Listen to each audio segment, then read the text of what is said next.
Roxo Media House. Jeff Wilson started covering the Texas Rangers in 2008, though he'll never forget 2021. Out on his own, he decided it was time to do a podcast, but his wheels were spinning until a nerd came along.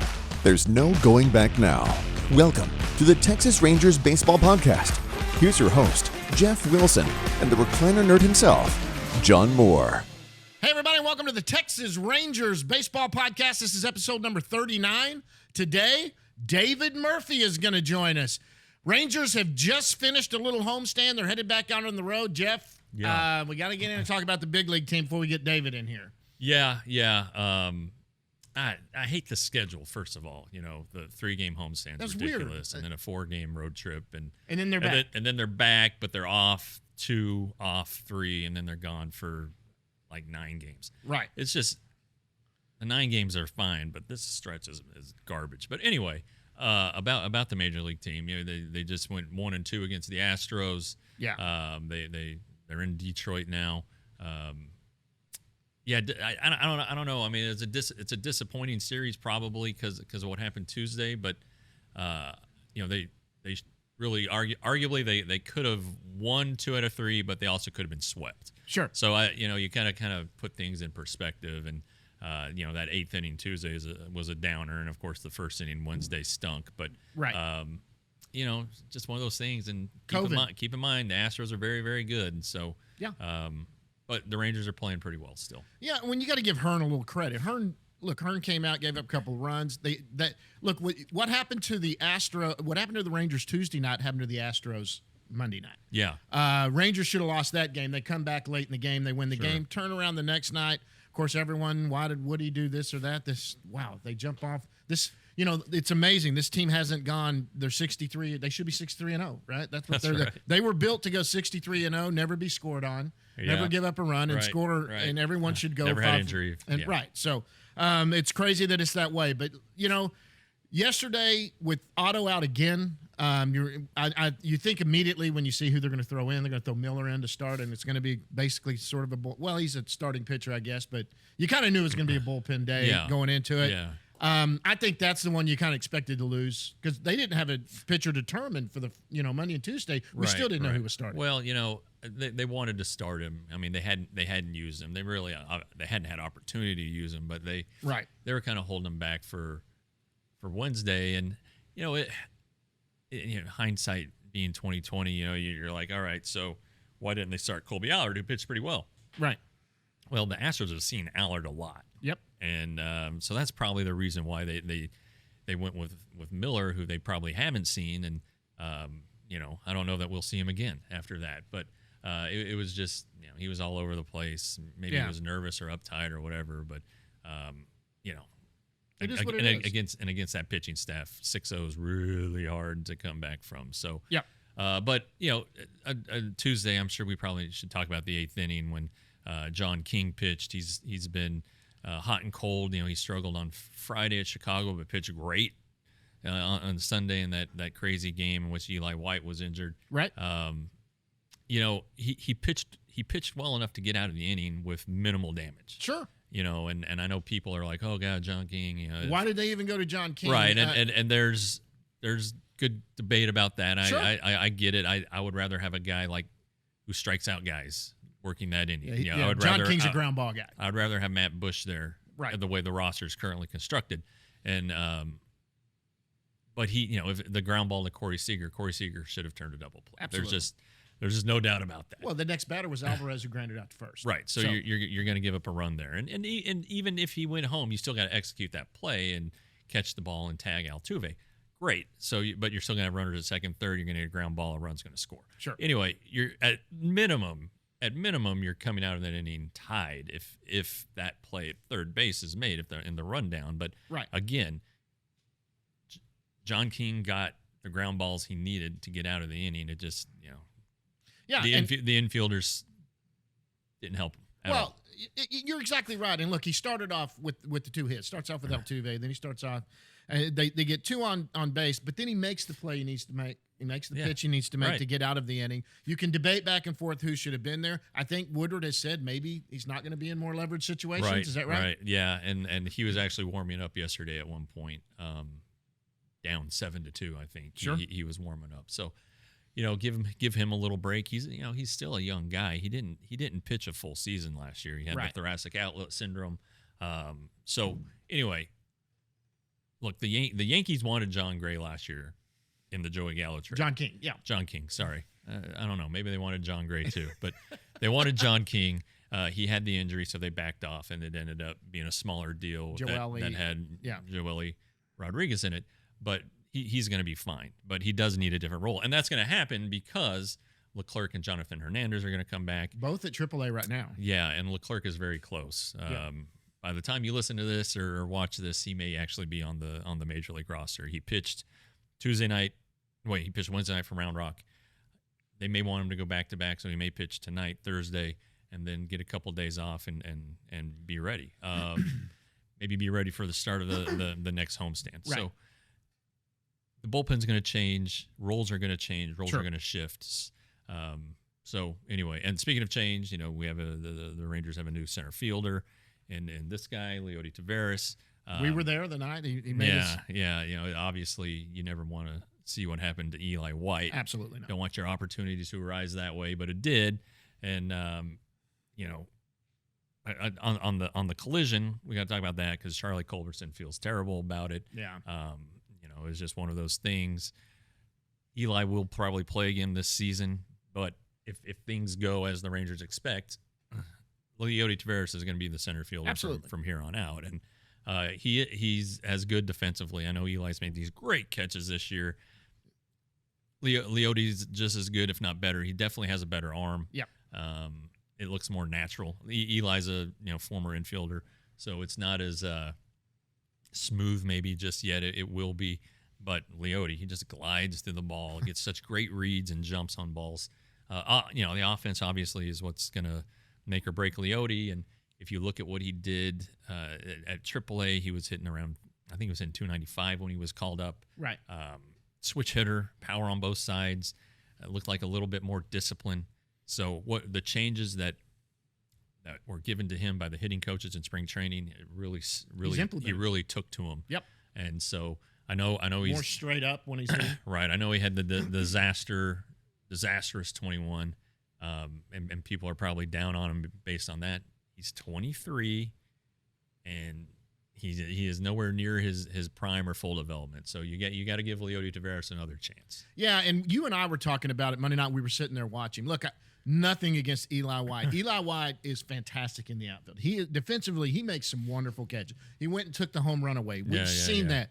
But you watch, I'm telling you, a lot of those catches that Eli have made, the diving catches that have been wonderful, I really think that Leody's a guy that runs them down and doesn't have to dive. Right. I mean, he's so smooth in the outfield.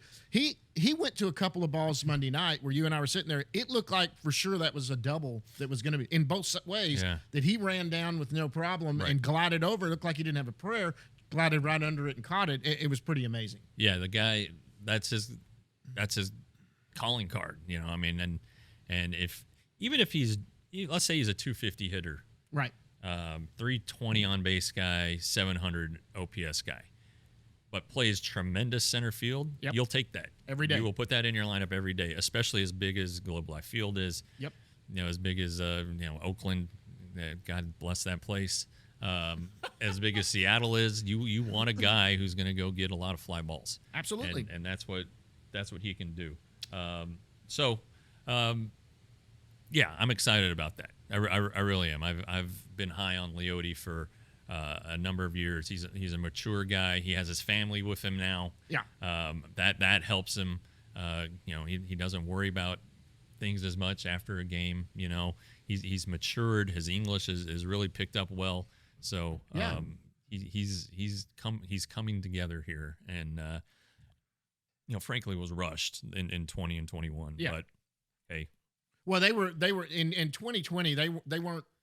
They were going to bring anyone. They were trying to do it all within the organization. I mean, it was a weird year. They brought up some of these kids that they shouldn't have. And yes, he was absolutely rushed in 2020. 2021, he got off to the bad start. Right. He did what he did. But I tell you right now, watching him at the plate, he's had great at bats on a strikeout. He's had a great at bat where he's worked from down in the count. He's worked balls. He looks comfortable the way he's standing up, making good swings. hey, every once in a while you miss that third strike on a fastball. He's swinging at him, missed it. You can't argue. It's when he's going down on 3 pitches that you're worried. But when he's working counts, that looks good. He's putting the barrel on. He hit one the other night.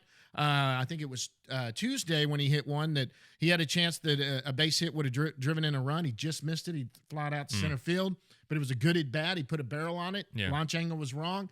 You can't argue with what he was doing at the plate. He looked like somebody you felt had a chance to get that run in. Yeah, and if he's going well, he will be an upgrade over Eli White offensively. I mean, absolutely, yeah. I know Eli did some really good things this year at the plate, but he's still is batting 200. You know, and so that could be upgraded for sure. Things that are the lineup still hasn't clicked yet. No. You know, you're still talking about guys that are trying to figure it out. Corey Seager's one of them, but Marcus Semien has started to hit. Yes. Nate Lowe back there has started to hit, and then Adolis Garcia has been very productive. So this offense has a chance to be better, and if that happens and the pitching staff is still good enough, then you're looking at a team that will be a pest all season.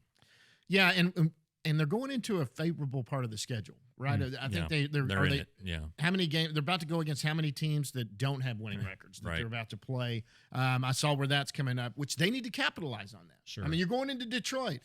I mean, if you don't split at least in Detroit, it's a failure there. You need to come away with at least 2, hopefully 3 there, because Detroit is scuttling pretty bad right now. Chicago just took them south. Yeah, and they're going south. So, in fact, I think they had to have a team meeting. I saw that where A.J. Hinch had to go in and get on them after they used 3 position players that pitched in the game yesterday, or the first time ever in franchise history that something like that happened. So, it's a little early to talk about it, but it's June. We're getting in the middle of June. We're going into July. What's this team going to do at the deadline? Yeah, I don't know. I think they're kind of in a position similar to 2015 when they were below 500. Yu Darvish was out, right? But he was going to come back next year. They felt good about the team's chances in 16, so they went out and got Cole Hamels. And as that deal was coming together, they were 4 or 5 games behind 500 when it was finally consummated before the deadline. They were 2 games under 500. They ended up winning the division, right? But they were like 9 games back. Or 8 games back. They were well behind. And they say, they said at the time, and they'll tell you now, they being John Daniels and the other guys who are still around from the front office, that we made the trade for down the road because Hamels had control until 2018, but we thought it would give us a chance. I don't believe that, but it ended up working out great. Anyway, the Rangers could make a similar kind of deal this year. They at the deadline, they could find a pitcher, identify a pitcher who is on a team that needs to shed salary, is not going the right direction, and they could make a deal. They have enough prospects to do it. That Hamels trade, and I think it was 5 prospects plus Matt Harrison just for to shed some money to make the money line up a little bit better. Right. But that's the kind of deal that they could make. I don't think they're going to try to go all in and make a bunch of different deals to try to win. So probably this year. No bats, probably more of a starting pitcher in here. Yeah, no. What they could get a hitter in the same vein as trying to get a Cole Hamels type guy who will be around under control for the next few years. Yeah, because if you look at next offseason, their targets are going to be starting pitching and the outfield. Right. And so they could address that via trade and not have to get into a bidding war or anything like that. You'll get less control, but still you'll get a good player and theoretically for more than just 3 months or a year. Yeah. Absolutely. I mean, then there's interesting names that are out there that they'll do that. They're not going to rent a player. This is not the year. Here's the closest they'll come to renting a player. Somebody that's going to be taken away from a team or DFA'd from a team. That's somebody they might target that hits free agency to get another bat in. They're not going to waste a prospect on anything like that. I don't think so. To get someone in on this, unless and that's only if they're still kind of hanging around and they think one more bat will do it. They're not going to waste a prospect to get that bat. Yeah. They're not going to do it. But like you said, I mean, like Reynolds is a fun name everyone talks about in Pittsburgh. That's going to take a haul. to get. He's not having the greatest year, but that's going to take a haul to pull him away. Right. Then you got Maul, Castilla, Montas. We talked about him. I like Montas. Yeah, I do too. I mean, he's done well against the Rangers too. But Oakland within the division, although Bean can sometimes go prospects you're not thinking of. He gets his eyes on certain guys but they develop them there. That's for sure. Well, I mean, the biggest trade the Rangers made, and arguably the biggest they made in club history, was getting Cliff Lee in 2010, and they got him from the Mariners within the division. So right, and they've made trades with Oakland as recently as 2020, the Mike Minor deal. 2021 they traded Elvis to the A's. So. They're not afraid to do it within the division, but I'm not saying the Rangers are afraid. I'm wondering if Oakland. I guess you always want your guys your prospects to make the major league team, your major league team, and that's not always possible, obviously. And then if you trade away a guy who's a star and he kills you for the next 8 years, that's it. Yeah. That's not fun. No, and that's exactly what they're saying. But they find themselves in the situation with a plethora. That's a word. A plethora of middle infielders all the way through this organization, even at the top level. Sure. 2 of them are vying for third base right now. You got Josh Young that's coming back. They have some pieces they can move on that. Yeah. That's a good problem to have when you want them to play on your team, but there's just not a place to play them right now. Yeah, it's a heck of a predicament they are going to have. I mean, it's a good problem to have. They say, too many good players at one position. Duran looks like a keeper. Smith looks like a keeper. Yep. And down at AAA doing his rehab right now. Right, and Young, of course, was going to be the third baseman. The heir apparent when he was so. It's going to be interesting, and these things all work themselves out somewhere or another. But it's a nice problem to have. Yeah, and geez, you're talking about 3 positions at 3 players at one position. 2 years ago, you couldn't even come up with 1 player at some position. So absolutely, the farm system's better.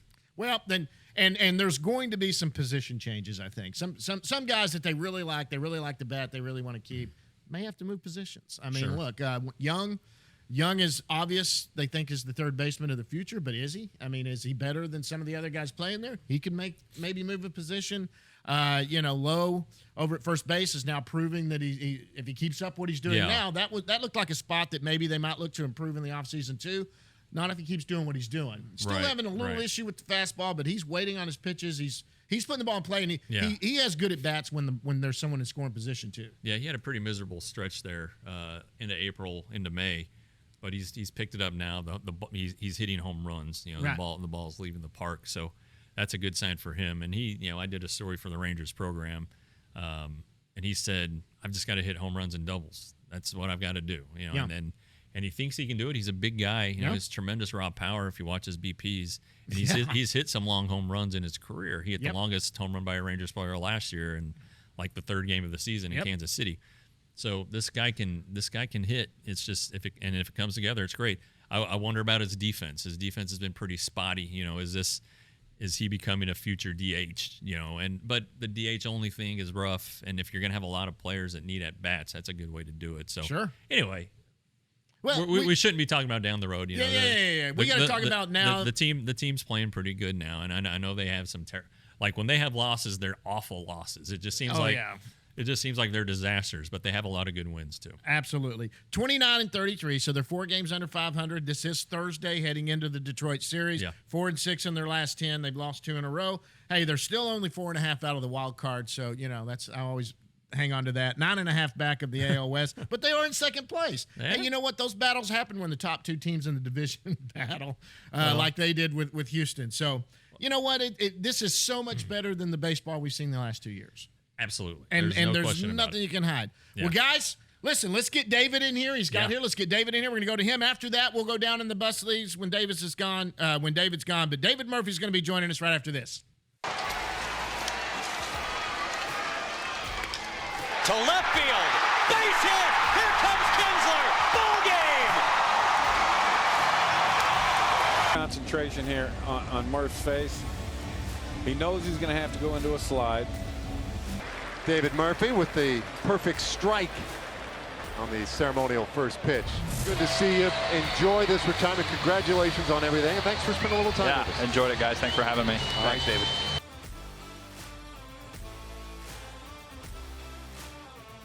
All right, guys, and joining us right now, you know him from the post and pregame show of the Texas Rangers.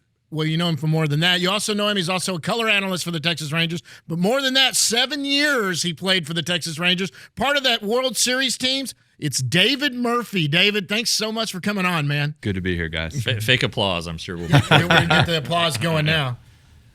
So thanks for coming. 45-minute drive from your home. I won't reveal the location. But, I mean, you're making that drive a lot to Arlington.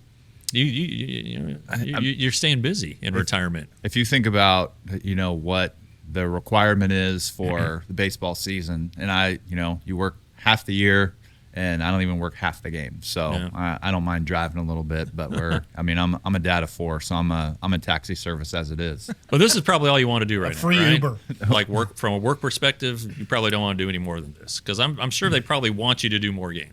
Yeah, it's fluctuated, and I cut down a little bit this year just because my kids are at prime ages where I want to be involved in what's going on, and I miss so much. Their early stages of childhood overlapped with the end of my career, and so the last thing I want to do is miss what's going on right now, since I had to miss so much early on. I mean, I remember, I've been doing this now, this is my 15th season. I remember when every one of your kids was born, David. Makes me feel old now as you have a 14-year-old. But, what do they remember? So I think my oldest remembers the most, and she's got a good memory. She doesn't remember a ton of the Texas Ranger days, although both of my oldest, they're my girls, and my youngest 2 are my boys. The girls remember that when we come to a game and come to the new ballpark and we drive past the old ballpark, even though they don't have a ton of specific memories, they know that they spent a lot of their childhood there. Yeah. And so, so they're a little bit emotionally tied to it and sad that ballpark is no longer the home of the Texas Rangers. But at the same time, they remember, we rented this cool house in Cleveland that had like this amazing basements. Obviously, we don't have basements here in Texas. Right. But it was like this ultimate play space where they had just this wide open area. And obviously in April and May, it's still cold up in Cleveland. So they spend a lot of time indoors. So just little random things like that, whether it be a place that we rented, whether it be a hotel that we went on the road and that we saw, or whether it be a ballpark here and there. It's just kind of like a sprinkling of all these random memories. So you just told us you're coaching. Do the players know, hey, this is David Murphy? I don't know. I mean, their parents do. The players will tell me, hey, I looked up some of your highlights on YouTube, or I saw this and I saw that, or they know that I got to play in 2 World Series, things like that. You never know what exactly they comprehend or what they understand, but either way, that's not what it's about. It's about me using what I've learned throughout the years to pass on wisdom and knowledge on and off the baseball field to them. Okay. So you are around the baseball team enough, or observing them enough, this current team. What are your thoughts so far? The pieces are at least in place or starting to be in place. There's enough. Over the last few years, you've wondered, what's our core? What are we centering? What are we focusing on? And obviously, Joey Gallo has always been a name, although it's not like he can't be a middle-of-the-order piece. But at times he's been inconsistent enough to where it's hard to say, like, this is our guy that we're going to build around. But now we're starting to see it. And I think, the conversations that I've had with so many people, and I think if you know baseball well enough, you know that championships seem to be built through the draft and through a youth movement, which has somewhat started. Now, I feel like the process has been accelerated here, because usually you want to get your Jack Leiters and your Josh Youngs up to the big leagues for a year or two and prove that they can compete and that they can produce at a high level at the major leagues before you go spend on Simeon and Seager. So it's almost like the Rangers have done it backwards a little bit, but at the same time, you can also understand why they've done it in an age, in an era that we live in Major League Baseball of tanking, or quote unquote tanking, whatever you want to say, you applaud ownership here in the front office for saying, hey, like, we've got a new ballpark. We want to win. So let's go ahead and spend now. And then we'll have some leadership in place for when these young guys get there. So so I applaud them for going out there, spending the money. And, there's been inconsistent results so far, but you have to like Josh Smith, perfect example. Sure. Like, this guy may never be a 30 home run guy, but he can play defense. He's a good base runner. He's got some speed, and he has great at bats. Like, that's the type of guy that I love seeing on a baseball field in some part of your lineup. He can fill a lot of different roles. Duran's been good so far. We'll see what happens when we get the Cole Wins and the Jack Leiters and some of these young pitchers up here. But we're starting to see a little bit of a turnaround, a shift, heading back in the right direction. Well, I mean, you came here as part of a rebuild. I mean, in the summer of 2007. Your trade wasn't the big trade, but it was a pretty significant part of what turned into World Series teams. So you can kind of see parallels. Like, I'm thinking that right now this has an 2008 feel to it. I mean, that team was different because they scored a ton of runs and had 4 All-Stars. But it just kind of feels like maybe this is 2008. Next year would be 2009, where you were 12 games above 500, and then it happened. But that's kind of how I see it. Just trying to draw on my history, and I don't know. I think there's been, in pre and post game show and kind of a little bit on the in-game analysis type of stuff, we've done similar comparisons. Oh, okay. And I think Emily Jones brought that up as well. So it's hard to compare teams across eras, and even though it was only 14, 15 years ago. Right. And if you want to make like player comparisons, I mean, it's hard to compare, even though, say, like a guy like Corey Seager, he could definitely hit 40 home runs and have a year that supersedes anything that Michael Young did. But Michael was he was that core piece. You could see Kinsler as a core piece. Yeah. That Simeon, once he gets rolling, he's going to prove that he is a core piece. I think maybe the good comparison on both sides is the pitching side. And I think, when John Gray has been good, I love his stuff, and I think he's a guy that could definitely be at the top of this rotation. Maybe ideally, he's not necessarily an ace, but a number 2 or a number 3. Yeah.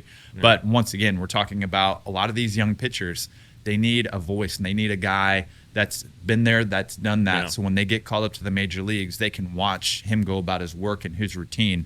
And right now, it seems like John Gray is that good example. Yeah, and you did play with Martin Perez briefly. What do you think? I mean, this is out of nowhere. The first game that I covered this year was the game that was against the Astros, and he went 6 perfect innings or so, and then Chas McCormick hit a double in the right center field gap. So I just think it's not.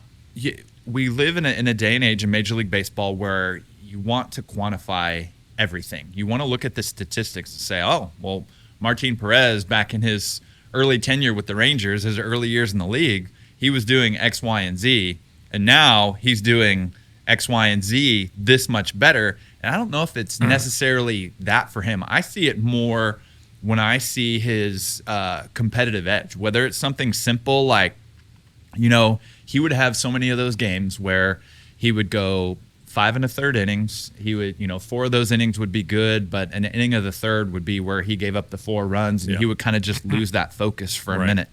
And it's not so much in the numbers, but it's in his temperament. It's in the interviews that he gives, pregame, postgame, whatever. There's a more assertive side to Martin Perez this year.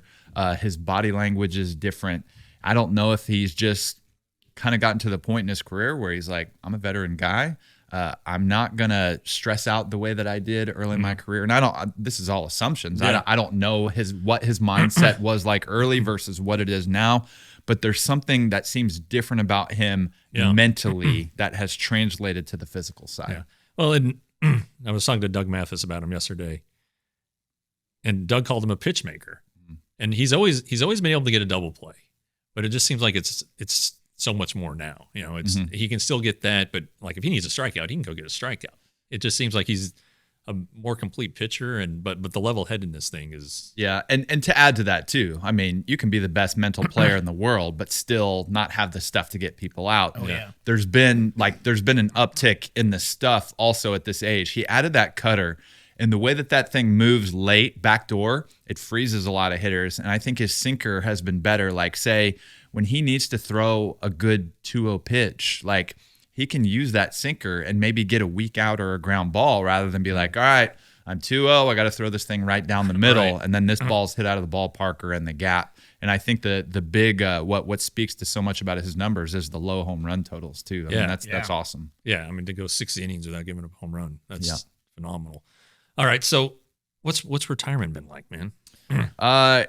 Early on, probably I would assume it would be the same situation with any player. Like, it's kind of hard to find your place a little bit. You know, I grew up putting my eggs all in one basket, and there was nothing that I ever wanted to do besides be a Major League Baseball player. And so on the good side, I was able to achieve that goal, live out my dream for, you know, parts of 10 seasons. But then on the flip side, you know, you're caught up in the middle of it, and you don't want to think about what's next until you're done. And then, like, on this side of it, it was like the blink of an eye. Like, my career just came and went just like that. And so I was fortunate enough to really fall into the broadcasting and the way that worked out because, you know, I had a night in June, I think it was 2016, right after I retired, where John Daniels and Thad Levine, now with the Twins, you know, they were together at the time in the front office, and they had me out, and they kind of had like a little ceremony on the field for me before the game, recognized me, which was an honor as it was, because I never saw myself as the type of player that would get that type of recognition, and so I give that all to my teammates, because I attribute that to playing, you know, around some pretty incredible players and on the best teams in the history of this franchise. And so so I had breakfast with JD at some point, and he's like, you know, good franchises have active alumni. Like, would you be interested in being part of this team in some way, shape, or form, whether it's on the coaching side, whether it, you know, we just kind of walk through some scenarios, and I'm like, well, coaching would be fun, but, you know, that's still going to take me away from my family. That's not something that I'm prepared to do. And so we talked through a few things. There you go. Yeah. Say that 10 times fast. And kind of we arrived at the thought of pre and post game. And so during the 2017 season, I want to say I did 26 games, and then I gradually increased more. And you know, that part is interesting because nothing will ever be the same as being a player. I don't think anything will ever bring me that joy, except for the closest thing is coaching youth baseball. I absolutely love it. Okay. But covering Major League Baseball, it's still going to the ballpark, especially being around Major League Baseball, it's still my happy place. So to be able to do that, to have flexibility, they work with me so well in terms of being able to fluctuate my schedule to where I can coach baseball, I can be at my daughter's volleyball games, I can be, you know, at dance recitals, those sort of things.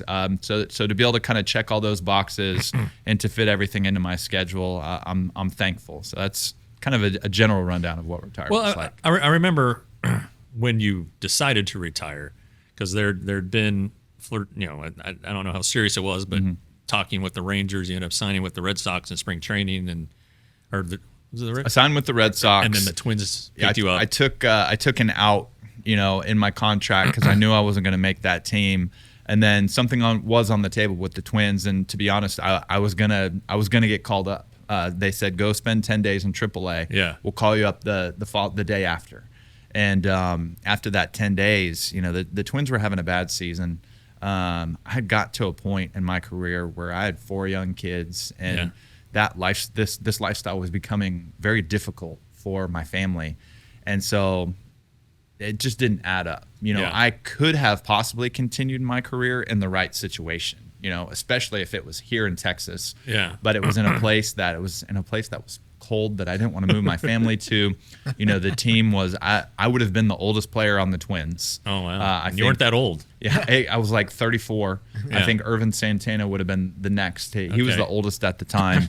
And so it just went, and they started off 0-9. That's why they contacted me to begin with, because I think Sano was in the outfield. Buxton was still young. I'm trying to think, Eddie Rosario. Sure. All those guys had a rough start. And so they said, we're lacking veteran presence and we need some outfield help. Do you want to come and join us? And so, yeah, I wanted to be a Major League Baseball player still, but at the same time, it just wasn't worth it to take that situation, that scenario, and to continue to put my family in the situation that I was putting them in. Yeah, you were in Rochester. Yes. And you were in a hotel. I remember talking to you about it. The first night they were on the road, the first night that I met them, they were in Buffalo. And so played a game in Buffalo, and then we took a bus ride to Lehigh Valley. It's like 35 degrees outside, and the bus went like an hour in the wrong direction before we rerouted. And this is the first time that I had been in the minor leagues in, let's see, that was 16, so say 9 years. Yeah. And I'm sitting there on the bus. I'm like, what am I doing? Like, why did I even come here to begin with? I should have just shut it down and not even come here. Oh, man. Well, I know everybody's glad you're around. I mean, it's, you still know some of the media guys. Mm-hmm. You know, you're always happy to see you. So, I mean, I'm glad you're around. And we don't hear the games a lot. That's the only problem. Yeah. I mean, I have heard you watching from home. You're doing a great job. But, I appreciate it. Yeah. But yeah, no, I get it. I know they want you to do more, but hey, family, man. We'll see. I'm always. I think I'm to the point where I'm never necessarily tied to one thing. If this is something that works and I continue to do it over the years, then I'm all for that. It's hard for me to imagine stepping outside of the baseball realm. Like I feel like my place will maybe in some way I'll always be. I think coaching would be fun. I don't know if I'd ever do it at the professional level because of the travel level required. I think it could be fun to do at the college level at some point, maybe when my kids are grown. But at the same time, if you really think of everything that it entails, like that's a lot of recruiting, and that's right. A lot of time on the road also. So I don't know. We'll see where life and baseball goes. Well, your Baylor Bears just hired a new coach. I know. Talked to him yesterday. He was the assistant coach when I was there, and he was the recruiting coordinator. So he recruited me. So I've had a little bit of communication with him, and I think future of Baylor baseball is bright. I'm happy for him. All right. Well, the past of Baylor baseball. John wants to hop into that real quick. Yeah, he talks the current stuff. I like to go back and have fun. All right. So this is all about, so you're born and raised in Houston, Texas. You went to Klein High School. Yes. Did you play anything else besides baseball when you were growing up? I played a little bit of basketball. When I got to the minor leagues and people, didn't necessarily know my background except they knew that I was from Texas. Right. I got made fun of all the time that I never played football. But my parents are both originally from Michigan. Right. So they didn't. I don't think they got caught up in the Texas football hoopla. Right. So we would go. I mean, we'd go to games on Friday nights. I mean, my sisters, one of them in particular, was in the drill team, so we would go support her. We'd go watch the football game, go see her dance at halftime, and so loved the football experience of Texas high school football. But I never really enjoyed it. I could throw well enough in middle school, like when we would play in PE, they would try to get me to play football in 7th and 8th grade, but I just told them I just don't want to. Yeah. And so loved basketball, played that starting in 2nd grade, and then quit, as a 9th grader. I was kind of like at freshman year when everybody was starting to really get big and good at basketball. I was either like the worst player on the A team or I would start and be pretty good on the B team, but I knew that didn't really amount to a future in basketball. So after my freshman year, I said, let's just focus on baseball. And that was really about it. So not many people know this. Everyone knows he was drafted by the Red Sox out of college, but you were actually drafted in the 50th round by the Angels. Yes. Yeah. Crap. The 50th round. I've always wanted to know this because we're going to ask you about the Red Sox draft. How did you find out you'd been drafted by the Angels? So I hit it off with their area scout, and they had talked about taking me as high as the 6th or 7th round. But coming out of high school, I was like 175 pounds, and I went to the one that sticks out the most. I went to College Station and did like a pre-draft combine type of thing, if you want to say, with the Arizona Diamondbacks. Right. And it was funny because they even they singled me out, and Michael Bourne was another guy that was there, played in the big leagues for a while. So the two of us were there, And of all these players, like they let us take like extra rounds of batting practice, and they just wanted to see if I could hit a ball out of this high school field. It was A&M Consolidated, and I just couldn't do it. So I was 175 pounds, swinging with a wood bat. And so I think I knew that I needed some seasoning. I needed to go be a part of a good strength and conditioning program, and I felt like college was the best way to go there. So got drafted in the 50th round. It was actually at like a summer high school game for my select team, club team, whatever you want to call it. My dad was coaching first base at the time, and I see him pull out his cell phone when he's coaching first base, and he goes, "Congratulations, you just got drafted by the Angels in the 50th round." And so it was funny because we had talked over the years when I, was at Baylor, and he's like, "You're going to go 50th round to first round." I'm like, "Stop, Dad." Sure enough, I went 50th to first round in 3 years. Okay, so you go to Baylor. So obviously, you were drafted out of high school. You go to Baylor. You go to a D1 school. Any other schools you considered besides Baylor? I loved, for no particular reason, one of my older sisters went to Texas A&M, and so just spending time on campus there, going to some football games, I loved the environment. So I was a big Aggie fan, and that was kind of like my school. That's where I wanted to play baseball. But then, as much as the rivalry is between A&M and Texas, I get my first recruiting letter from Texas. So I'm like, all right. So I go from hating the Longhorns to like, I could see myself being a Longhorn. But the main four were Baylor, and it was I honestly did not want to go to Baylor, and we could talk about that more in a minute. I wanted to go to A&M. The facilities and just the accommodations and everything at Texas like blew me away. Sure. And the football games that I went to there were great. So I was really turned on by what might be in the future if I went there. And then Rice, which as good of a program as they had at the time, I knew that I wanted more of a college experience, and I wanted to go to a school that was more than 45 minutes away from my parents' to get house. Out of the house Exactly. Yeah. So I kind of crossed them off the list. Houston was a little bit of the conversation. I had grown up doing some pitching lessons with Coach Rainer Noble, who was there at the time. But, Rice was the better school. I figured if I was going to stay in Houston, I was going to go to Rice, but I pretty much crossed those two off. A&M, when I went on my visit and the way that they kind of recruited, they offered you kind of a small scholarship and kind of maybe they banked on the guys that were going to bleed maroon and really want to go to the school. And they would offer you maybe like a 25, 30% scholarship at the time. And based on performance, how well you did, they would bump that up, which logically thinking, it's understandable. Yeah. But if you're competing against better offers, like it's going to be hard to say, well, you got 25, 30% at this school, or you have an 80, 85% scholarship offer over at this school. Who are you going to pick? Absolutely. So Baylor came in with a good offer. And so that, just said, hey, we really want you. They were aggressive. And then the situation with Texas, like, as I said, it probably came down to Baylor and Texas. And Texas was really attractive. But the Baylor coaching staff won me over. I would say every coaching staff said, you're going to come in here and you're going to have a chance to compete to play as a freshman and start a lot.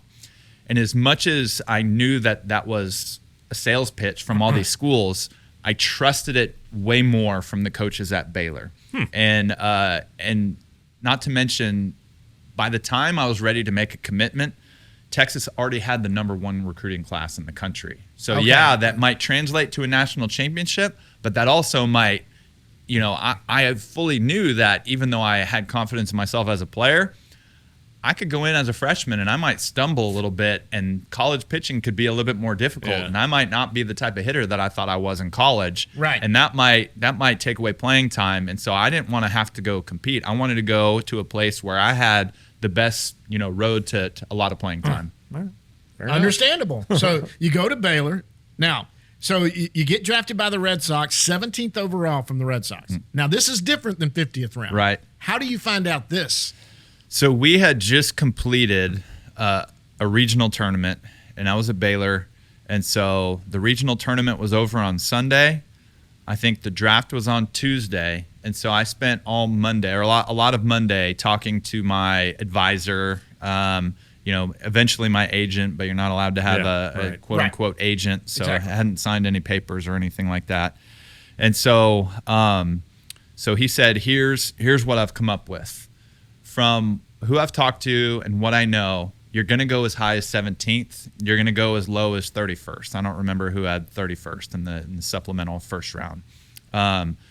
He said, I think Boston is a great place to go. It would be a good opportunity for you. Obviously, those Sure. big markets. I mean, if you got an advisor, he's obviously going to tell you if let's go to one of these big market teams. And so we had talked back and forth and about numbers and quote pre-draft deal, whatever you want to say. Sure. And what it would take. Yeah. What would you agree upon? And so nothing was solid and in stone yet. And then I want to say like an hour or two before the draft, the Indians called because they had 18 right after 17, but they also had 11. And I think because they had those 2 picks, they were trying to budget a little bit more. And so they said, we'll consider taking you at 11, but we would ask that you would take, lower than slot money. And that lower than slot would have been higher than I got at 17. But I think by that time, we had gone through the pros and cons of Boston so much, and that I was kind of tied to the idea of going to Boston already. Yeah. And so we said thanks, but no thanks. And Boston ended up being the pick. So, so Were that you was watching it on TV or? They didn't have anything on TV at the time. Yeah, I feel like I'm dating myself a little the bit. dark ages. Yeah. So we went to there was a restaurant in the Hilton Hotel in Waco, and so we went there. It was kind of like a sports bar type environment. They had they had a bunch of games up on the big screens. And so my family had driven into town. My wife, who was my girlfriend at the time, was there, one of my best friends. And so my dad had his phone on speaker, and my agent, advisor, I guess I had to call him still at the time, he had his phone to his computer speaker, which is basically the only way that you could listen to it live at the time. And so he was kind of relaying us the feed. And sure enough, it comes around to 17, and my name is called, and we kind of just went into celebration for a little while. So Bud Selig. Yep, That's right. That's it. David Murphy. Yeah, you just discussed it a little bit, but so you said Cleveland. Any other teams that you actually thought maybe you'd had some discussions with? No, I mean, leading up to the draft, you talk with all these area scouts, and you fill out this, if you fill out paperwork on, basic information and injury history and things like that. So, and I had sit down interviews, and to credit Coach Smith at the time, who was at Baylor, he told all these area scouts, we're not going to do any of this stuff during the spring season leading up to the draft when the season's going on. So all of these guys had to sit down with me in the fall per Coach Smith. And so we had all these interviews, and I don't even remember all of these guys that I talked to, but it was a significant amount. Okay. Rangers were part of it too, I guess? Rangers were one of, yeah. Okay. Well, right now they're holding the draft combine in San Diego, and Chris Young was talking about it the other day, and he said it's like speed dating. Just players just rotate and talk to every team, or it's just. I have no idea what that's like. I didn't speed date. I didn't either. I never but dated good. And I've interested seen Saturday in Night me Live skit playing ball, anything like that. So I mean, I never got recruited like that. Okay, so you make your major league debut with the Red Sox, by the way, September 22nd, 2006. Okay, this is one of my favorite questions. How do you find out you're going to the big leagues? I actually expected it. Let's see. So I was in AAA at the time, and I was kind of starting to get hungry for it a little bit. A lot of my teammates had started to go up. A lot of guys that I'd played with against the minor leagues, in the minor leagues, they were starting to go up on other teams. And then say about August 20th or so, Dustin Pedroia was my roommate on a road trip in Ottawa. Okay. And he got the call. And so he left, and I'm like seeing this happen right in front of my eyes. And I'm like, man, I'm 10 days away till rosters expand on September 1st. And at the time, Trot Nixon had been hurt as well in the Boston outfield. And I don't know, the Red Sox had fallen off in the second half, so I don't know that there was much expectation. I want to say we finished the year in third place behind New York and Toronto. So I think there wasn't as much expectation to go to the playoffs, which helped only as a younger player to get up there and get some time. Right. And so, sure enough, August 31st, finish up a game, and I kind of like take my time and I wait around in the clubhouse and nothing happens. So I'm just like, I'm gonna go home. Like I didn't feel like discouraged or anything like that. I still felt optimistic, but I'm like, if they're not gonna figure this out, I'm just gonna go home and I'm gonna wait for a phone call. So my wife's driving. We got like 10 minutes down the road, and I got the phone call. Come get your stuff. You're going to Boston tomorrow. Nice. And so that was September 1st. I got to sit and watch my first game. Tito Francona called me in the office and said, you're probably not going to play a ton. We'll get you some starts, but keep your eyes and ears open and learn from these veteran players. And so that was really my month of September. Started the first game on September 2nd. And fortunately got to start 3 out of 4 games we had a day-night doubleheader consecutive days at Yankee Stadium. Wow. By that time, like I said, we were kind of out of the race, and veteran players don't like playing a lot in doubleheaders. So that opened the door for me there. You were number 60, right? Yep. Yeah. All right. Okay, now this is another fun one because you're part of a trade. Uh-huh.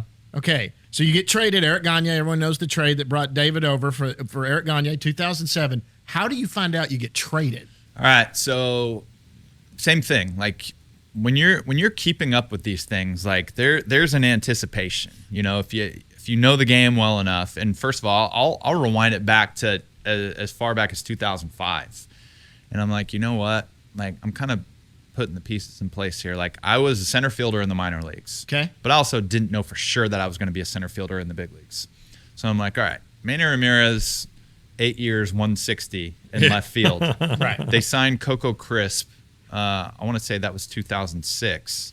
And then they eventually, in 2007, they had Trot Nixon, and then they eventually signed J.D. Drew to like an $80 million deal. So I'm like, the writing's on the wall here. And the way that, Major League Baseball was different then. Like now, if you're a young player and you show any type of success at the minor league level, they're like, oh, you're cheap. Let's see if you can succeed for our organization. And if not, then we'll find somebody else. Yeah. But back then it was like, we're going to make you earn your way to the big leagues. Right.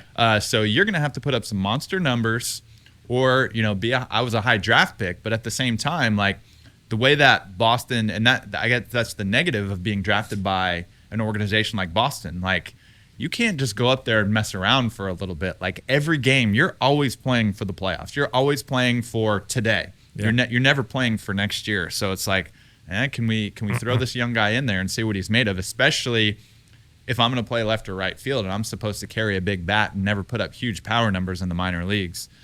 And so the deadline was approaching. I wanted to get traded in 2006. 07, we're on a road trip in Columbus, Ohio. And to make it even more fun, my wife is getting close to giving birth to our first baby, like any day. Okay. And so, I'm at the hotel. Brandon Moss, who I ended up being a teammate with in Cleveland, and he was my best friend throughout the minor leagues. We're roommates in Columbus, and we're talking about this trade situation. I'm honestly like getting ready to take a little nap on the couch, getting ready to go to the ballpark. And so there was no MLB network at the time. Yeah. So Peter Gammons comes on ESPN.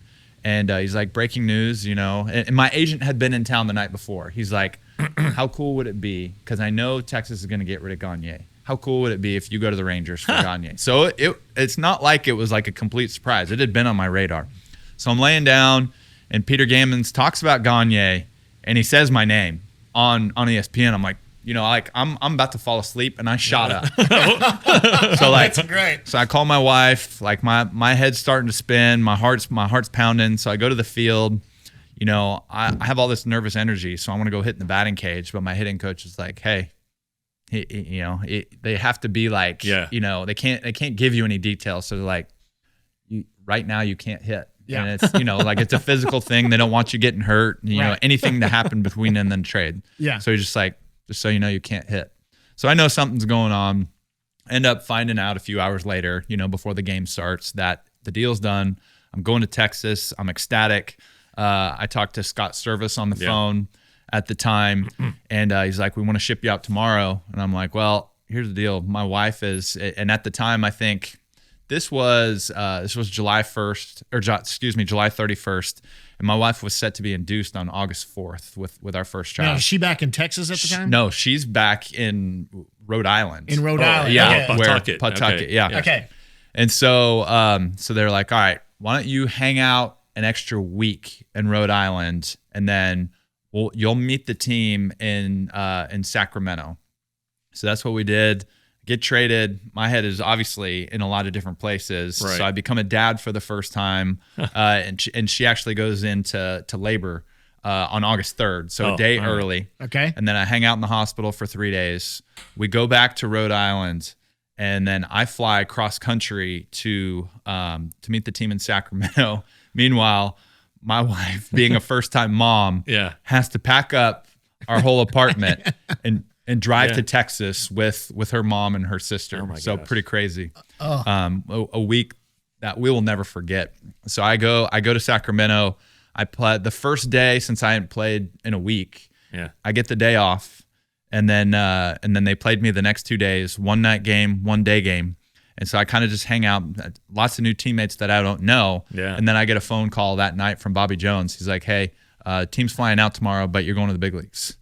And Jerry Hairston had a back issue. And so I get called up to replace him. So talk about a whirlwind, like 7 to 10 days right there. Did Bobby Jones say that without cursing? Yes, I think he did.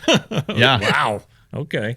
Okay, so before I ever started covering the team, I started covering them 4 years ago. I grew up a Ranger fan. Grew up in the area, big Ranger fan, been going to games since 72. My wife and I had season tickets. We were at the World Series every game. How you were played in 2 World Series, how loud was it? I mean, how were the fans during that? We would never seen anything like that. I want to know from players' perspective, what was it like? Were we that loud as we thought we were? It was cool. I mean, when big plays and big things happened, I mean, you're not kidding how, the players, they feed off the energy of the crowd and how big of a role that the crowd plays. And even it was funny because being at the game yesterday with my daughter, and I don't even know what the announced attendance was. I know it was like 24. Okay. And the night before it was like 30. Yeah. And so I was telling her, I was just like, we used to have like 50, 55,000 people across the street. And when we were playing well, we would sell out or close to sell out, almost every night. Yep. And I was like, imagine what type of energy would have, and she was kind of just thinking through that. And I was even kind of reminding myself of that because I feel like I haven't been in that type of environment at a baseball stadium in a while. And so those were, if anything, you've got to learn to like temper your energy level, because the first time I was introduced to the postseason, it's like you want to play baseball with a football type of mentality, and you just can't do that because baseball is that 162 games. Most of the time you're playing, you're exhausted and something hurts, and you got to learn how to like play at this level. But when the crowd is getting you that pumped up, it's hard to not tense up and for your effort level to go through the roof.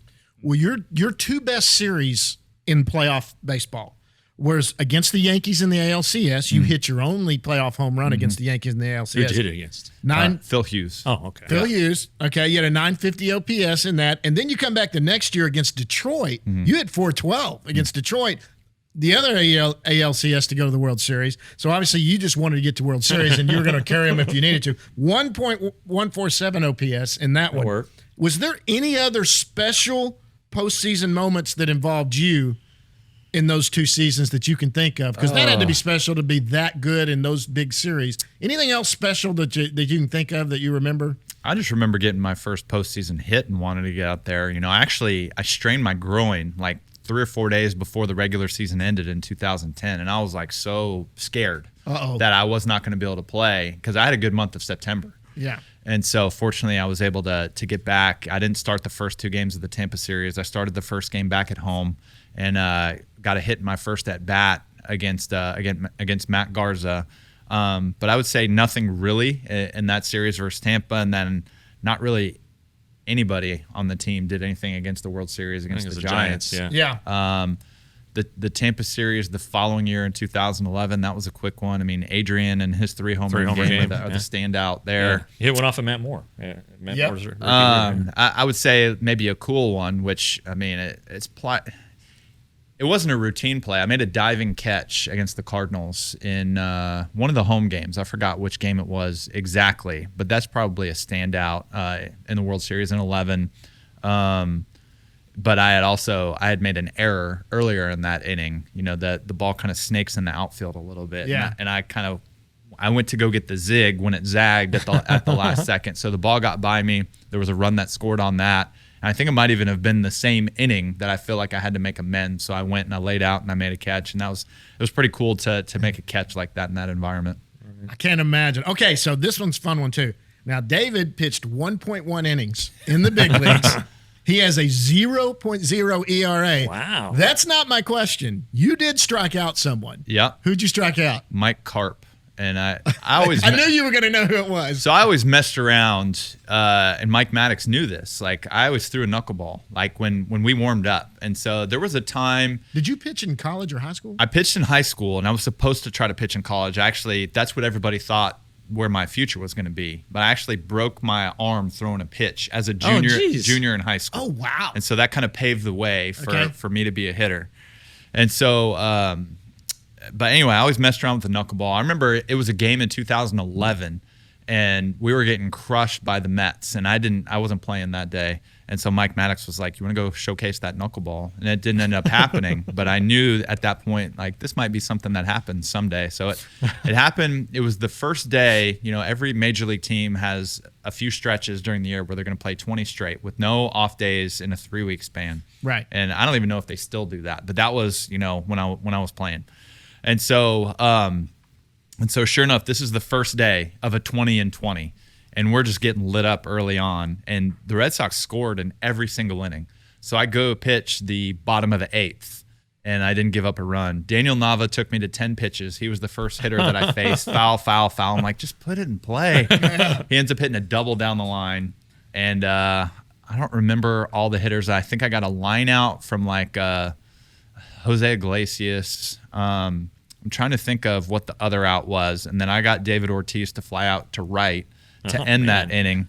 But the funny thing, because you say the ERA is 0, so I came in 2 years later in Cleveland, and we were playing the Cubs in interleague, and so Ryan Rayburn, another position player, came in before me. His elbow started bothering him. So I come in from left field, and I'm like smirking on the way in. So the first hitter that I faced, bases loaded, 2 outs. The first hitter that I face is David Ross. Right down the middle, pop up right behind short. So Francisco Lindor is like 2 weeks into his major league career. Mike Aviles is playing center, and that's not typical, a typical spot for him. Right. They miscommunicate, and the ball drops. I could have had 1 out on 1 pitch. Yeah. So the ball drops. They call it an error, which, I mean, it should have been a hit. I don't know. I mean, nobody touched it. Right. But anyway, a few batters later, Chris Bryant hit his first career grand slam off of me. Is that right? Oh, yeah. So even though the ERA is 0, there was plenty of hard contact. And so tell me about striking out Carp. So you a have one knuckleball? strike? It was a knuckleball. I don't even remember how I got him to 2 strikes. But it was a knuckleball, and it was at the top of the zone. The funny part about it is they were up, say, 12 or 13 runs. Yeah. He got tossed. Really? He got thrown out of a game that was a 12, 13 run difference, arguing a knuckleball from a position player at the top of the zone. Yeah. He's embarrassed. Yep. All right, now No this offense is to your knuckle. We got 2 more questions we're going to have. These are some I do this with all the minor leaguers, major leaguers. But so I'm a guy. I played baseball all the way through high school. Wasn't good enough to go anywhere. I hit 1 ball over a fence my whole life. Okay. In my junior year of high school, Yeah. I obviously remember this home run. So I call this the home run game. Okay. I'm going to talk about 3 home runs you've hit. First one, very first time you ever hit a ball over a fence. How old were you, and where was it? I was 10 years old. Forgive me. So I memorize things like this. Right. So I'm going to tell you it was June 20th. Oh my gosh, that's 19 my wedding anniversary. 1992. Okay. That's my father-in-law's birthday. And I hit a ball. I hit a ball to dead center. I'd come close a few times, and I knew I was getting close. But yeah, that was my first one. Dead center field. It was a day game, hot in Spring, Texas, Northwest Houston. Right. That was the first one. Okay. So next one, most memorable. Maybe it's the World Series home run. Was there a walk-off you ever hit? Maybe in the minor leagues, high school, college? What's one of the ones that there may be a couple of them you can even name that were just like big moment, big you'll never forget home runs? But we're gonna have the date. Yeah. You're gonna have the date. What was the pitch? And what? I don't know that the two. I guess if you want to talk about like clutch homers that I hit, I never hit a walk-off homer at the major league level. I hit one in the minor leagues. That was a fun one. The ones that are going to stand out in the major leagues, I hit 2 for the Indians where we were down 2 in the 9th, and I hit 2 2-run homers to tie up those games, and we ended up winning both of them. All right. One was off of Joe Nathan. And then the other was off of Neftali Feliz against the Rangers. Okay.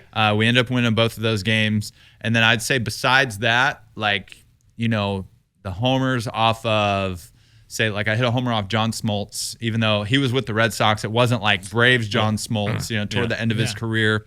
I hit one off of Andy Pettit. So you remember the ones that you hit off of, like, quality arms. You hit 4 against Felix Hernandez. Okay, yeah. Yeah. And you also hit 4 against Doug Fister, but that's your career high. Uh-huh. And I had somebody look this up for me before the show. 287 against Felix. Uh-huh. Your most career hits against any pitcher were against Felix. Same with doubles, homers, and RBIs. The 20 RBI, or the most he's ever allowed, tied for the most he's ever allowed to a player in his career, tied with Mike Trout, your former teammate. Yep. So, I mean, there's some Felix stuff there. There were some good ones. The funny thing is, I think, all 4 of them were like wall scrapers. and I think I told the story one time. So I hit my second career homer off Felix, and then I hit my second to last career homer off of Felix. That second to last one, I woke up feeling terrible that day. And so I go to the ballpark. I didn't even take batting practice. I'm like laying down in the training room the whole time. I'm like, something's up. Like, I'm not myself. Yeah. And I'm leading off. Like, this is like the last month of my career. I'm not very fast anymore. And I'm playing for the Angels. Mike Scioscia leads me off. I hit a homer my second at bat. It was a 3-run homer. It skipped off the top of the fence. I round the bases. I give my high fives. I immediately go right behind the dugout, and I threw up all over the place. That reminds me. The day after you guys clinched the West in 10, you know what that's like, the clinching. Mm-hmm. The next day, 90% of the guys were hammered, hungover. Right. Jeff Francoeur had to play that game as the DH. Walsh said, hey, I need a DH. He hits a 3-run homer, goes around the bases, comes in, goes up to the clubhouse, which is not a short run, and throws up. I didn't know that. Yeah. He got sick too. Thank you for informing me. I had no idea. Yeah. Okay, the last home run is the bomb. The one that you barreled, the farthest you've hit. Who was it against, and how far do you think it went? Is there one that stands out where you were like... There's 2 that stand out in the major leagues. One was off of A.J. Burnett. And it was actually a big game because we were down 1, say, in the 5th or 6th. And it was a 2-run homer to give us the lead. A-Rod ended up hitting a homer in the 8th to tie it up, and then I hit a walk-off single off Mariano Rivera late in that game. Oh, I remember that. So that would have been 08. So that one was like above the bullpen 09 maybe. At the old ballpark and off the facade of the upper deck. Okay. So that was one of the better ones. I don't remember what the distance was. And then I got a slider down and in against a guy named Vin Mazzaro of the A's. And I hit it like Joey Gallo hit a ball a few years ago, like off the popcorn cart down the line. Yeah. And so it was like that same general area. Okay. So those are the 2, I would say those were the 2 memorable ones. Oh, you threaded the needle because there was that. Yeah. Or there's another one, but it was a spring training homer. And I forget that it was my first spring training with the Rangers, and it was a lefty that dropped down. And I hit a ball out of the stadium in surprise, like to right field. It's not like hit it onto Bullard. Yes. Yeah. Okay. So I no idea how far that would have been, but I remember I remember the feeling of hitting that one and knowing right off the bat that ball's gone, and that one had some good distance on it. It's a crazy feeling. I hit one, like I said, you don't even feel it when you actually barrel one, and it's the only thing I've ever hit like that. And I remember I actually observed because I couldn't believe what I just done. Anyway, okay, last thing. Now, this is a fun one we do. It's what's something nobody knows about you. Let me give you some examples. We asked this to minor leaguers, big leaguers, JD, John Daniel. Okay. It's what's something that nobody knows about you. John Daniels has airplane underwear. Okay. He has underwear he wears to and from wherever he travels because his wife packs it. That's his airplane underwear. Jack Leiter hates peanut butter. Okay. What's some of the other ones we got? Dave Raymond makes elderberry jam. Okay. Okay. Stuff like that. Yeah, stuff like that. Yeah. So Davis Wenzel had his finger cut off when he was a kid. Oh, Brock Burke is the one. I'm the one that discovered Brock Burke was a sleepwalker. Okay. Originally, crazy. if you've ever heard that story Yes. about him. Yes. I'm the one that actually discovered that, and I gave that to the guy who ended up writing the story because I was like, this is a wild thing. So what is something nobody knows about David Murphy? Oh my goodness. I don't know if there's. I feel like I'm just not that interesting. I feel like I'm too by the book. I hate seafood. For somebody who loves food, I feel like people like I talk about food a lot, how much I love it. I don't like seafood. For somebody who I feel like throughout the course of my Rangers career, everybody knew me, but like I put my faith out there. Everybody knew that my faith was important to me. Sure. Uh-huh. So I think people, and I think I said this on an interview with Ben and Skin one time, but I would say like dating back to high school before my faith was important to me. I was a rap fiend. Oh my God. I was a rap fiend. So Is that right? Yeah, no, I don't listen to it anymore because just the lyrics don't really add up with my Christianity and just my walk with Jesus. But yeah, I think that would probably be a funny one that most people were like, man, I can't imagine David Murphy. And could you riff? no, I was terrible. So one of my best friends, so Josh Barfield, he was Jesse's son. He played in the big leagues for a little bit. Yeah. He's the farm director for the Diamondbacks now. Yeah. And so we would go through a list of things at our baseball banquet at the end of every year in high school.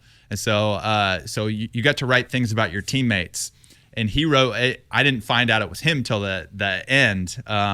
But it was like things that, Murph's teammates said about him. And one of them, like, he is the worst rapper. So it's something that maybe I enjoyed. It was a hobby. I liked the music. But when I actually, even though I wasn't afraid to like recite lyrics, but I wasn't very good at it. He also, I remember this in Seattle, Kings of Comedy was on, and you did a good Bernie Mac impersonation. Okay. I'm not going to make you do it. But. No, I don't even remember what that was. Well, I told my brother, who's a big range friend, I said, hey, David's coming on with us. And he said, ask him if he still eats did you eat a triple or something from, he was saying he heard you on the radio from like In-N-Out? Oh, okay. So so one time, it was kind of a thing when we would go play over in Peoria because that would be the main In-N-Out burger. Seattle. Seattle. So we would go play, San Diego or Seattle. And I went with Kinsler and Michael and maybe Frank Catalanato. Forgot who else was there. I feel like there was a fourth.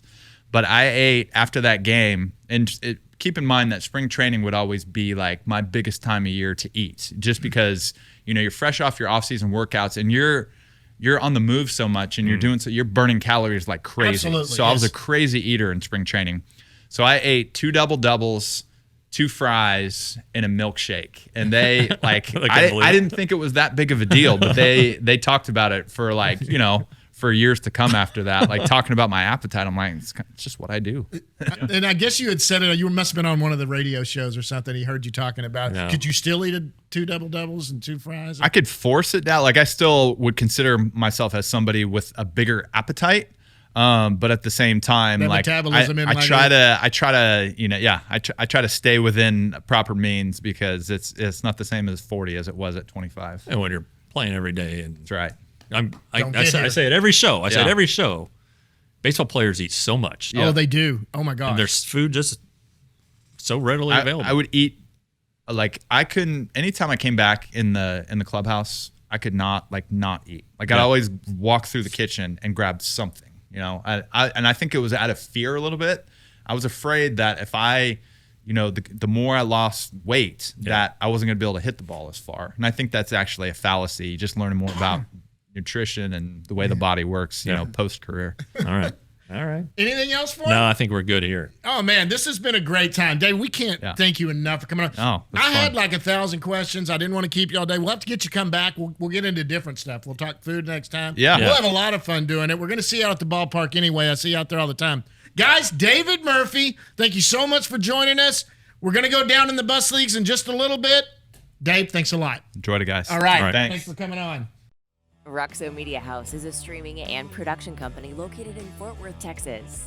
From video to podcast production and social media broadcasting, Roxo Media House strives to deliver a dynamic media experience for clients and fans. With 15 shows, we have something for the whole family. Join the Roxo Media community today. All right, thank you to David Murphy for coming up here in studio and joining us. We do need to go down in the bus league, talk about the minor league system, where they're at right now. Let's start out at low A down east. They're 28-31, 5-5 in the last 10. They have lost a game. Teodo, that's the guy that I'm fired up about. I mean, we've been on him. You pointed him out to me when we were in spring training. We went there for the minor league stuff. Man, that to go along with a high 90s fastball, that little breaking ball he's throwing, that slider is just biting. He looks pretty good. Yeah, I think we have video of him on. I think I got some of him. On the YouTube channel. Texas Rangers Baseball Podcast YouTube channel, which you got to subscribe to. Absolutely, by the way. Good Lord, you know we're slowly building. Our watch hours, these podcasts are getting great views. So thank you. Thank you. So if you're watching it, boom, hit the subscribe button. It's right down here somewhere. Yeah. Anyway, it's over here in the corner. It's so. But to your point, Teodo. You know, a lot of guys high on him in the system for obvious reasons. He's young. He needs to grow. Yeah. But very thin, what he's doing and what he potentially has in terms of his pitches and with that velocity, he's a bullpen piece. That's what he's. And well, maybe not. You know, he pitched 4 innings the other night, so you know but he's like 3 waves away. Well, how many pitches does he have? I thought he only just had 2. Well, no, like I'm saying waves, like you got your waves of guys coming. He's way down here. Yes, he is. But he's somebody to keep an eye on. Absolutely. And Acosta, is he going to go to? Is Acosta going to Hickory anytime soon? I don't know. I mean, they've got a lot of shortstops there, and you know, keep in mind he didn't. Not Acosta. I'm sorry, Osuna. Osuna. I don't know. He's hitting 327 or he's 19. So I think while you want to rush some guys, but I don't know. You know, this is probably he probably needs a little more time in down east. I wouldn't bump him yet. And you know, these are the babies. Hickory's loaded. You know, Hickory's got a lot of stuff, and they're also relying on the things that happen above them. Yeah, they do have to move up. You're absolutely right. Cawley's there, but you go up and down. I was pulling up some of these guys trying to get some quick notes, see what they're doing there and at down east, and every one of them are 19. They're all 19. I mean, these are kids. I mean, to get them up there and do that. Hickory is 35-24. Best record in the minor league system right now. They're 7-3 their last 10 games. They've won the last 2. Acuna, is he headed to Double-A anytime soon? I don't know. I mean, he played. Can he do more? He played the full season last year. That was really helpful for him. You know, he got a feel for what pro ball is like, and you know, and you got to keep in mind that he had his Dominican year, the year in the Dominican Summer League, and then COVID. So a lot of these guys missed a year, but you know, it really. If you look at what he's done since, let's say, mid-June last year to now, it's phenomenal. Yeah. And he hits the ball super hard. He's fast. He's athletic. Pretty interesting story here. We were on vacation and we went down to a Braves game, and then somebody with the Braves was kind enough to help me get some tickets, and they were in the family section. And 2 rows in front of us was Ronald Acuna's family. Yep. Or Luis Angel's family too. Right. And little brother to his their father is like 6'4". Really? Yeah, and he's like lean. And anyway, some of the other family members, I don't know if they're cousins or what, a couple of them were like really put together too. And you know, like pound for pound, Luis Angel is one of the strongest guys in the Rangers system. Yes. I mean, he'd be a great running back. Absolutely. He's fast, strong. About 5'9", 5'10". Looks like he weighs about exactly. 200 pounds. And you know, they last year they were saying, boy, we hope he hits that. You know, Ronald had a little growth spurt. Yeah. After he signed, and he grew. He's only like 6 feet. Right. But still, if you could get this guy up to 6 feet, it's just different. But anyway, he still crushes the ball. He does. You know, depending on what happens with Duran, you know, if Duran sticks on the team, or maybe he goes to AAA if he gets sent down, maybe there's a spot for Acuna. But you know, he did miss the first month So really, he's into his Sure. 6 weeks into his season, so he probably needs to play a little more in high A. Yeah, and somebody that they could bring up too, if they want to keep Acuna down just for a little bit, someone like Cease, who's starting to hit the ball a little better. He's got 6 home runs. I mean, he's older. He's old for that league. He is. He probably needs to go up. He's old in age, experience. We know about his injuries. He is playing shortstop some now, right. So I guess the knee. He's been cleared to do all activities, and it's not a coincidence that his bat has picked up since he started being able to play shortstop. Right. I mean, DH is tough. I mean, yeah. I know people are like, oh, yeah. And some guys really they find a groove and find a routine, but right. DH can be tough on somebody who's used to being in the action all the time. So it's not a surprise to see that pick up, and good for him because he's a great story. Yeah, and names to keep watching there, guys. You got Zavala there. You got Carter, obviously. Evan Carter's going to be. I think that's the top of the prospecting. So JC, who's done pretty well. He's doing good. He's hitting well there. You got to keep an eye on those names. Mark Church is the guy that is just still 47 strikeouts in 27 innings. Yeah, that guy right there that's another one you got to open your eyes to. Yeah, and he may see Frisco, but they also want him to stretch out a little bit because they're thinking about his 2 pitches are so good that they think he could survive as a starting pitcher with the 2 pitches. Wow. So they're flirting with the idea, stretching him out a little bit. And a guy we should also recognize, and I'm going to write a story about him for Friday on the Farm, is Trevor Hover, who's the 4th guy in the Joey Gallo trade. Right. And you look at his average is about 245, which is up significantly because he had a bad start. But his on-base percentage is over 400. His slugging percentage is over 400. This is a guy that can hit. Yeah. And he is at high A. Last year was his first year in pro ball. But he could be. There are a lot of guys who think he's going to be a good enough hitter to be in the major leagues. And he was an infielder. He plays outfield now. But this trade's not done. Trade's not done. Yankees are kicking themselves right now. Well, look, and it happens to everyone. Sure. Everyone, they make that trade, that thing happens. And Evan Carter, I know it's like Evan Carter last night was like 1 for 5, but walked 3 times or something. Yeah, and he had some time off. Not 1 for 5. You know the NBA term workload management. Sure. The Rangers are actually kind of believers in that, especially for their younger players. And Evan Carter is 19. Yeah. And last year he had 106 at bats. He's already flown past that. So kind of got to let him catch up, breathe a little bit, and let his mind rest. And since he's been back, he's been pretty good. Absolutely. Thin body, too. He's got to catch up to that, grow a little bit, and get some beef. A guy to watch that's on that staff who might be moving up pretty soon, we're thinking and hoping, is Owen White. Yeah, right there. Yep. There he is right there. Look at Cole Reagans, who we're about to talk to. Yep, who's already moved up.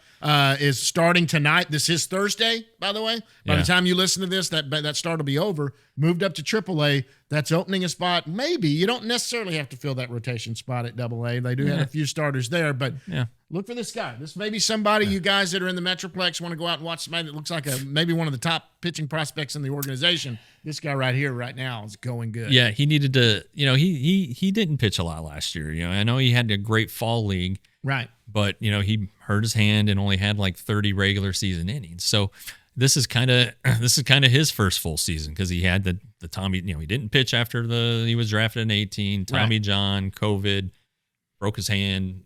So now this is his first full season, a new level for him. And I know the fall league's highly thought of, but he had to adjust a little bit. His ERA is about 4.5 right now, but he has 72 strikeouts in 57 innings. I mean, the stuff is there. He's not walking a lot of guys. He's come into his comfort zone, and I do think it's a matter of time until he's promoted to Frisco. And he's probably right around the same age as Leiter too, isn't he? I mean, he was drafted a few years back. Sure, they're that 18 draft, it was Wynn, and then Owen. And then John Ornelas, who's having a phenomenal year, wrote about him on Friday on the Farm, and then it was Mason Englert. Those are the top 4 picks, and they're all the same age. They're a little older than Jack, but not like 5 years older. I mean, it's 20. We're talking about 22, 23-year-olds. Right. Okay. So Ricky Vanasco too. We're watching you, Ricky, friend of the podcast here. He's starting to get it together. He's got to control his control his pitches. He's walking too many. I think velocity's finally starting to come back up. He was sitting low 90s. This is a guy that sits at the top of the zone. Went 4 innings last night. Let's go down to Frisco. 29-30, 2-8 in the last 10. We're seeing some in the upper levels. The upper level teams are scuttling a little bit. A lot of their players are playing in Arlington, Texas now. So that's understandable. They've lost 3 in a row. You've got Leiter there who went 1 inning the other night. I guess that was designed. Yeah. They're doing this thing now with their rotation where the guy who pitches on Tuesday will then pitch 1 inning on Sunday and then won't pitch again until the next Saturday. So Leiter won't pitch until Saturday this week, but that's they call it the 5+1. And so anyway, and it's a 5-man rotation as opposed to the 6-man rotation they had to start the year.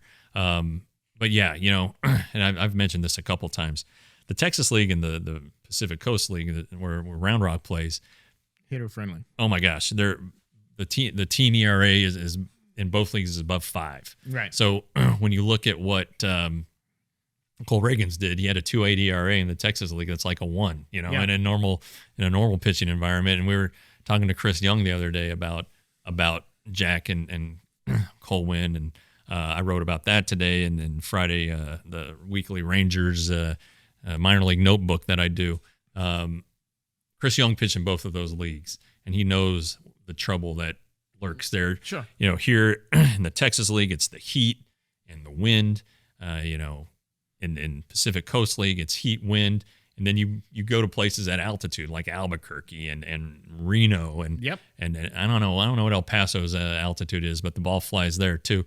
So anyway, you kind of have to look at these numbers and be like, all right, are they really this bad? And the underlying numbers, underlying analytics data.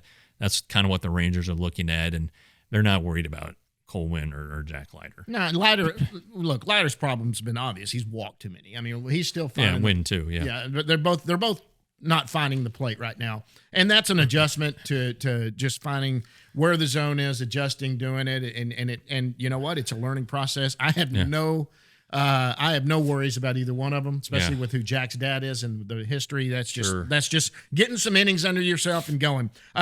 We talked about Ornelas and how good you just wrote the story about him. Harris is now leading 11 home runs. He's got up to 11 home runs. Good things. They're good players. They're good players to go watch at Frisco. Whoops, excuse me there. Good players to go watch in Frisco. Major leaguers that are playing there that aren't there yet. Good guys to go watch. Let's go down to Round Rock, 33-29, 3-7 in their last 10. They're scuttling a bit. Yeah. Lost a couple of their good players that have gone up to the major leagues. They've lost 3 in a row. Smith's there, so if you're down there watching them, Josh Smith's there on rehab. Tell me about Solly. Chris Saleh. Josh Saleh, not Chris Sale. Josh Saleh. Josh Saleh. He's kind of a Matt Bush without the prison time. A first round draft pick, and came into some drug addiction. Was suspended. Basically. Josh Hamilton came out of forced himself out of baseball. Basically through his addiction, but he's overcome it. He is older. He's 31. But last year he returned to independent ball and had this massive season. Unbelievably huge season. The Rangers brought him to Instructs. They brought him to tell a story, and then they ended up letting him play some games. He had Roy Silver, who was tied in with Hamilton, and knows Matt Bush as well, knows Josh Saleh, and it's a good story that he's been able to reclaim his life, and he's on a straightened path and clean from his abuse. Is he a prospect? I don't at that age. I doubt it. But look, he had a 2-homer, 7 RBI game last week at Tacoma. Hitting 292. He's got a 999 OPS. I mean, root for these guys. See what happens. There's a guy at Frisco named Trey Hare who's But last year was an independent ball. Yeah. And he's 26 in Double-A. He was just the Texas League Player of the Week. He had 5 home runs last week, and he hit him in 5 straight games, which is a Frisco record. So, you never know. I don't think either one of them's a prospect, but hey, guys come at their own pace, and late season, maybe something funky could happen. You never know. An injury late in the year, you have that thing come up. Somebody has to go down on a 60-day or something.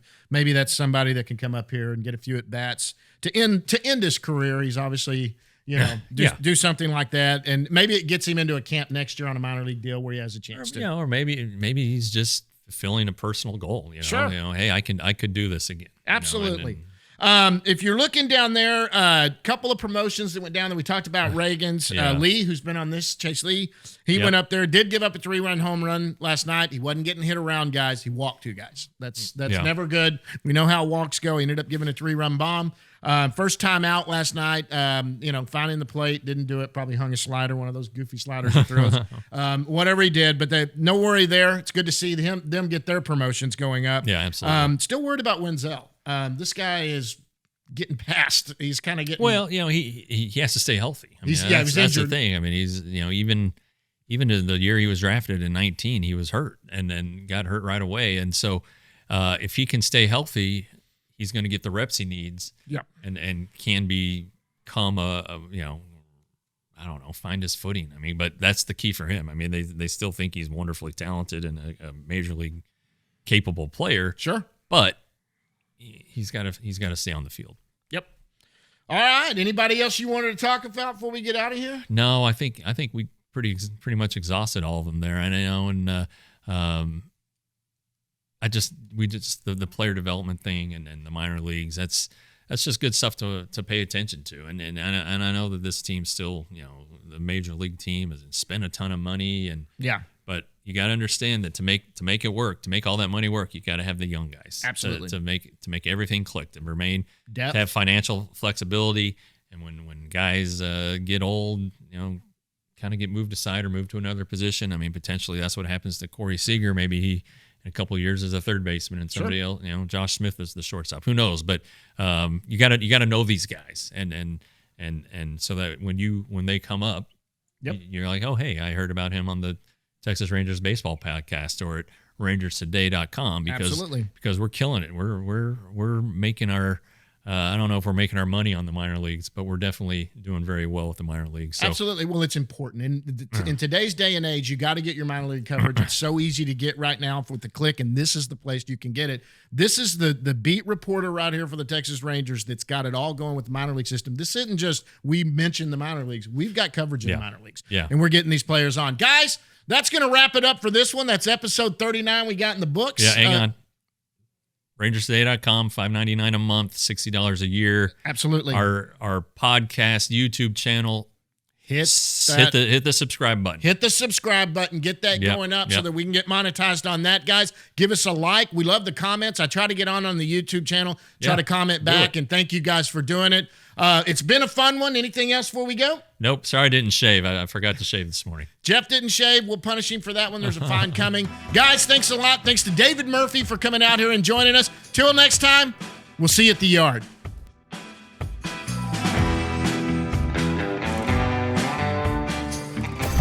Roxo Media House.